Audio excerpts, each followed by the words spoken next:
जय हिंद सभी आपदा मित्रों को। और जैसा कि आप सभी जान रहे हैं कि लगातार मैं प्रयासरत था कि भागलपुर के सुल्तानगंज के नमामि गंगे घाट पर जो हमारे आपदा मित्र साथी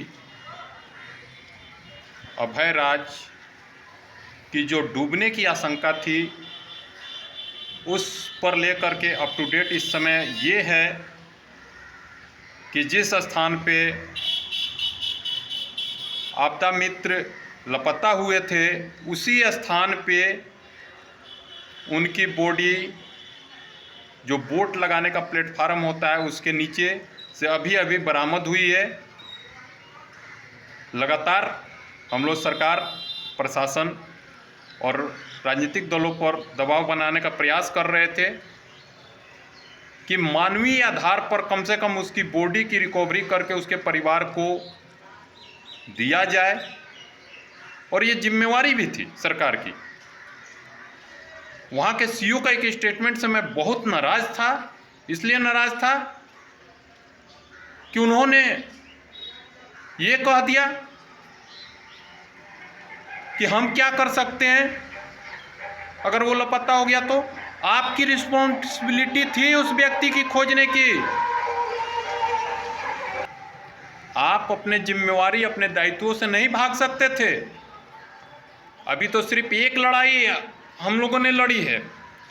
अब आगे की लड़ाई है कि उस अभय राज के ऑन ड्यूटी मृत्यु पर मैं लगातार इस बात को कह रहा हूं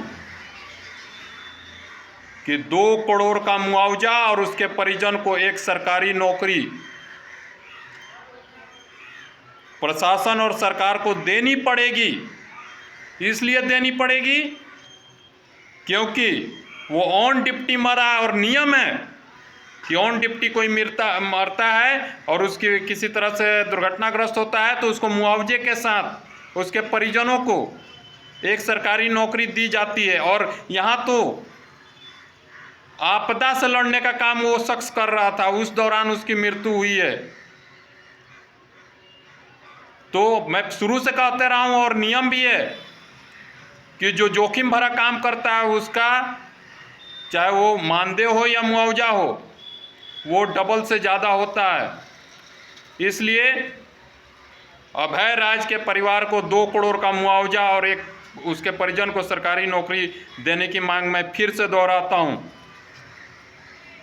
मैं प्रमोद कुमार साहवाल, ऑल इंडिया आपदा मित्र सेना का राष्ट्रीय अध्यक्ष, मैं लगातार इस मांग को आप सभी के सामने रखता हूं। फिलहाल की अप टू डेट यही है कि अभय राज की बॉडी आखिरकार बरामद हो गई है,